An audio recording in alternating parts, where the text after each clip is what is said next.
الحمد لله رب العالمين والعاقبة للمتقين والصلاة والسلام على سيد الأنبياء والمرسلين وعلى آله وأصحابه أجمعين أما بعد. معزز سامعین کرام، سیدنا حسین رضی اللہ تعالی عنہ کی سیرت کے بارے میں آپ حضرات کے سامنے چند باتیں رکھی تھی.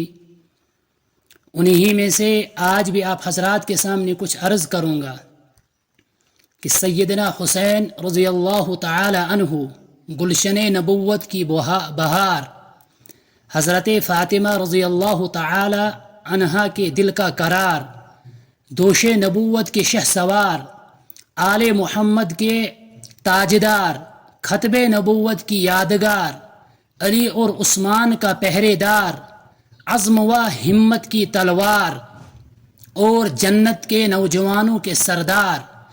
ان کا نسب اتنا عالی اور بلند ہے کہ آج تک نہ ان سے پہلے نہ ان کے بعد دنیا میں کسی شخص کو ان کے حقیقی بہن بھائیوں کے علاوہ ایسا نسب حاصل ہوا ہے.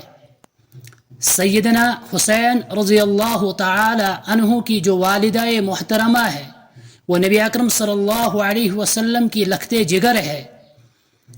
تو ان کی جانب سے سید المرسلین حضرت حسین کے نانا ہوئے، اور حضرت علی رضی اللہ تعالی عنہ نبی اکرم صلی اللہ علیہ وسلم کے چاچا زاد بھائی تھے. لیکن حضرت علی نے بچپن سے ہی نبی اکرم صلی اللہ علیہ وسلم کی آغوش میں پرورش پائی، وہیں پر پلے بڑھے. تو اس حیثیت سے گویا کہ نبی اکرم صلی اللہ علیہ وسلم حضرت علی کی جانب سے حضرت حسین کے دادا ہوئے. اتنا عالی شان نسب ان کے حقیقی بھائی بہن کے علاوہ دنیا میں آج تک کسی شخص کو حاصل نہیں ہوا. جیسے کہ ابن عساکر میں منقول ہے کہ ایک مرتبہ حجاج ابن یوسف نے حضرت امام حسین رضی اللہ تعالی عنہ کے حسب و نسب کے بارے میں گفتگو کی. انہوں نے کہا کہ حضرت حسین آل محمد میں سے نہیں ہے. اس پر حضرت یحییٰ بن معمر رحمۃ اللہ علیہ نے فرمایا کہ اے حجاج تو سراسر جھوٹ کہہ رہا ہے، بلا شبہ حسین آل محمد میں سے ہے. حجاج نے یہ بات سن کر حضرت یحییٰ ابن معمر رحمۃ اللہ علیہ سے فرمایا کہ اگر آپ ایسا کہتے ہو تو آپ کو قرآن کریم سے یہ بات ثابت کرنی ہوگی.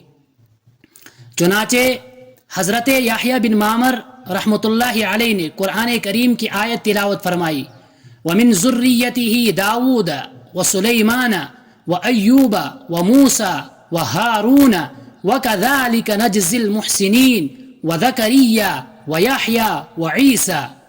کہا کہ حجاج دیکھو، اس آیت سے ثابت ہوتا ہے کہ نانے کی طرف بھی اولاد کو منسوب کیا جاتا ہے. انہوں نے کہا کہ کس طریقے سے؟ کہا کہ دیکھو اللہ رب العزت نے حضرت عیسیٰ علیہ السلام کو اولاد آدم میں شمار کیا، حالانکہ حضرت عیسیٰ علیہ السلام کا نسب جو ہے وہ ان کی والدہ کی طرف سے چلا ہے. تو اس سے پتہ چلا کہ اولاد کو نانے کی طرف بھی منسوب کیا جاتا ہے. اس کے علاوہ احادیث مبارکہ میں نبی اکرم صلی اللہ علیہ وسلم نے بیان فرمایا کہ صبت من الاسباط. صبت کا ترجمہ ایک ولد بھی کیا جاتا ہے، جہاں اس کے دوسرے ترجمے کیے جاتے ہیں تو ان میں سے ایک ترجمہ اس کا ولد کا بھی کیا جاتا ہے. تو اس صورت میں حدیث کا مطلب ہوگا کہ حسین میری اولاد ہے، یعنی صبت من الاسباط کا ترجمہ ہوگا کہ حسین جو ہے وہ میری اولاد ہے. اس سے بھی پتہ چلتا ہے کہ حضرت حسین آل محمد میں شامل اور داخل ہے. یہ سن کر حجاج نے حضرت معمر کی بات سن کر منہ بند کیا اور ان کو ماننا پڑا کہ حضرت حسین جو ہے وہ آل محمد میں داخل ہے. اس کے علاوہ حضرت عبداللہ ابن عمر رضی اللہ تعالی عنہ سے روایت منقول ہے، مشکات شریف میں روایت ہے کہ نبی اکرم صلی اللہ علیہ وسلم فرمایا، ان الحسن والحسین ہما ریحانای من الدنیا، کہ حسن اور حسین دنیا کے پھول ہے، یعنی ریحان کا مطلب پھول ہے. جس طریقے سے ریحان کا معنی پھول کا کیا جاتا ہے، اسی طریقے سے ریحان رحمت کے معنی میں بھی آتا ہے، راحت کے معنی میں بھی آتا ہے، اور چین کے معنی میں بھی آتا ہے، روزی کے معنی میں بھی آتا ہے، یعنی متعدد اس کے معنی ہے.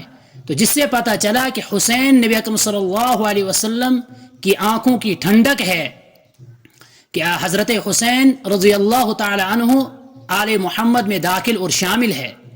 اس طریقے سے نبی اکرم صلی اللہ علیہ وسلم نے دوسری روایت میں کہا کہ حسین منی وانا من حسین، کہ حسین مجھ سے ہے اور میں حسین سے ہوں. نبوت کی حیثیت کو چھوڑ کر جہاں تک نبی اکرم صلی اللہ علیہ وسلم کی بشریت کا تعلق ہے، تو اس سے پتہ چلتا ہے کہ حضرت حسین اور حضرت حسن کی ذات گویا کہ ذات محمدی کا ایک جز ہے. یعنی حضرت حسن اور حضرت حسین کی جو ذات ہے گویا کہ وہ ذات محمد صلی اللہ علیہ وسلم کا ایک جز ہے.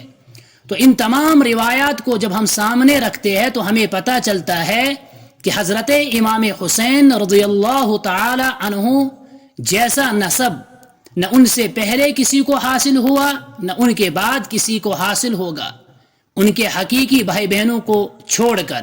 یہ حضرت حسین تھے جن کو اسی محرم الحرام کے اندر شہید کیا گیا.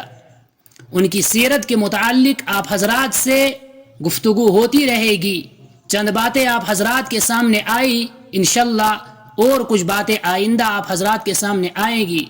اللہ رب العزت ان کی محبت ہمارے دلوں میں ڈالے، اور انہوں نے زندگی کے اندر جو افعال، جو کام کیے، جیسے انہوں نے دین کو سمجھا اور دین پر عمل کیا، ویسے ہی ہم کو بھی دین کو سمجھنے کی اور اس پر عمل کرنے کی توفیق عطا فرمائے.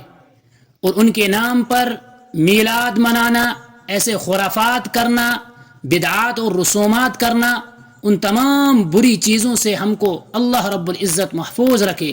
آمین برحمتک یا ارحم الراحمین.